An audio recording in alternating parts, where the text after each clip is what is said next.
Right now in the United States, the average used car price is about $27,000. And you might think that for that amount of money, you're probably gonna get something a little boring. A Honda CR-V, maybe an Accord. But no, as it turns out, you can get this.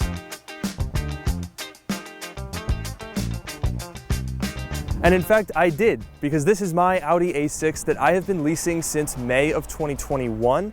My lease is almost up, and I thought that after nearly 3 years of ownership, now that this thing has depreciated to sub $30,000, this might just be one of the best bargains that you can find if you're looking for a used car. And I know what you might be thinking, Luke, this is just a Volkswagen Passat with a bit of wood on the dashboard. And honestly, yeah, you're right, I can't deny that. But is that such a bad thing? I don't think so. First of all, there's the looks. I think honestly, Audi did a phenomenal job with this generation of A6. The proportions are fantastic. We've got great wheel options like these. I think these are 19s. And you've got a choice of pretty solid drivetrains. You can pick from 2 engines and 3 trim levels. This is the smaller engine, the 2-liter 4-cylinder turbo that Audi loves to put in absolutely everything. It's in the A3, the A4, the A5. It's in the Golf GTI, the Jetta GLI. I'm sure it's in some aircraft. I mean, this engine is in absolutely everything.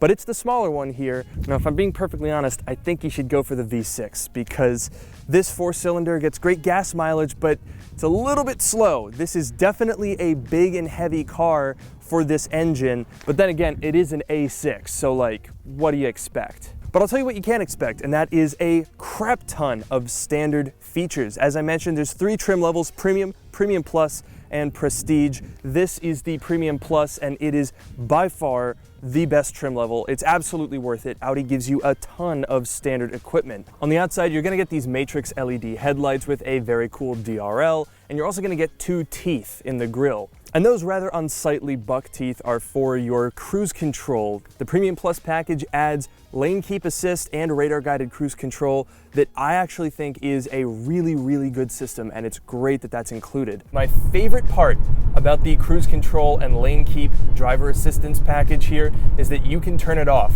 There's a button on the end of the indicator stalk, you push that and boom, no more lane keep assist. So if you find that annoying, you never have to deal with it. Now, if we want to engage the radar guided cruise control with lane keep assist, pull this stalk here forward. There's another one at the bottom, and we can set the speed. We can also adjust the following distance with that same stalk. You can see a little graphic there to display how many car lengths we want to leave in front of us. But what I really love about this system is you don't need to apply a turning force on the wheel. It actually uses capacitive sensors to determine whether you're touching the wheel. So you can see if I only touch it with one finger, in a moment here, it should bong at me. Oh, yep, there it is. But if I touch it all the way, you see I'm not applying any turning force. I'm just touching the wheel, and now it's good to go. On the inside, you also get a bunch of creature comforts like wireless phone charging in the center console and a top-down 360-degree camera, which is great for parking,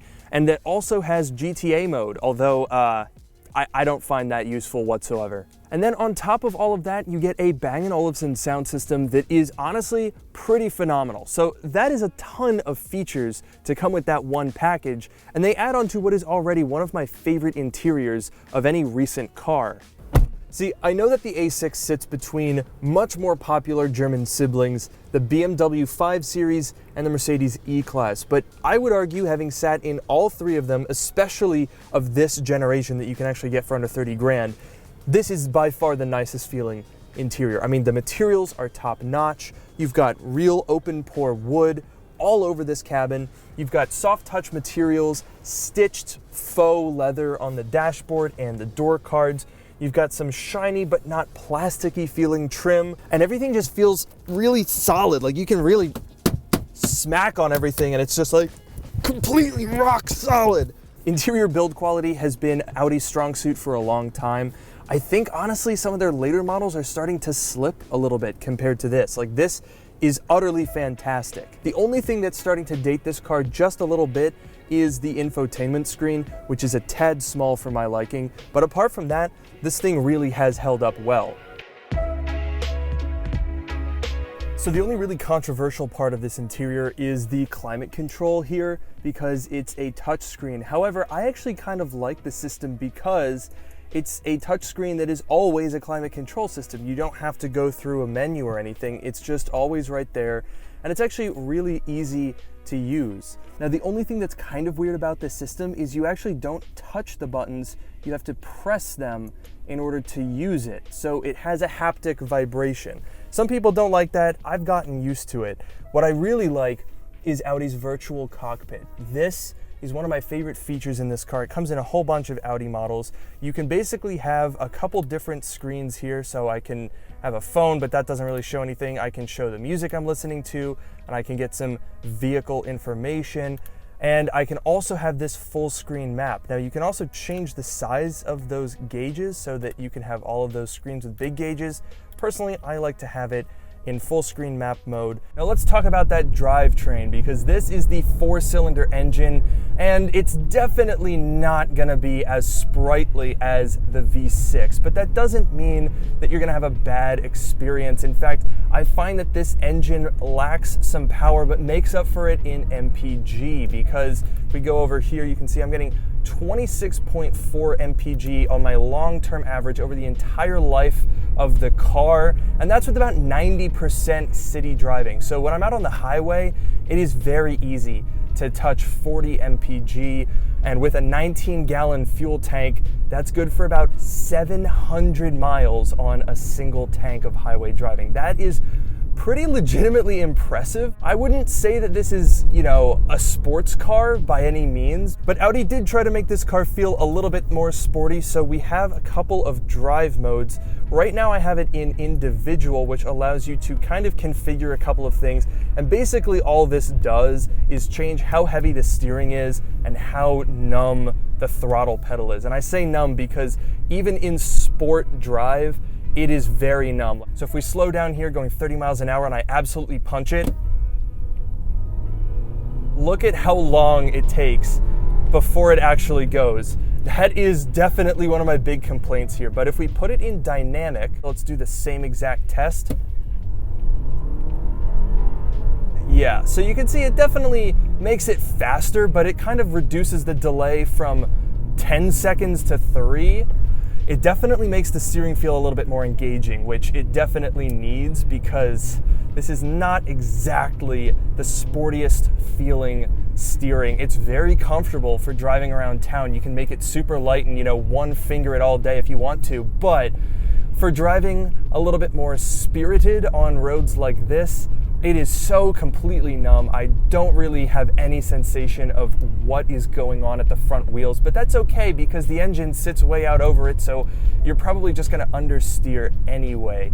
Now, obviously, I'm aware that this is the type of car that is most often bought by 57-year-old orthodontists that sits in the driveway in Pasadena, and they go to work in the morning and come home at night and kiss their wives and go to bed.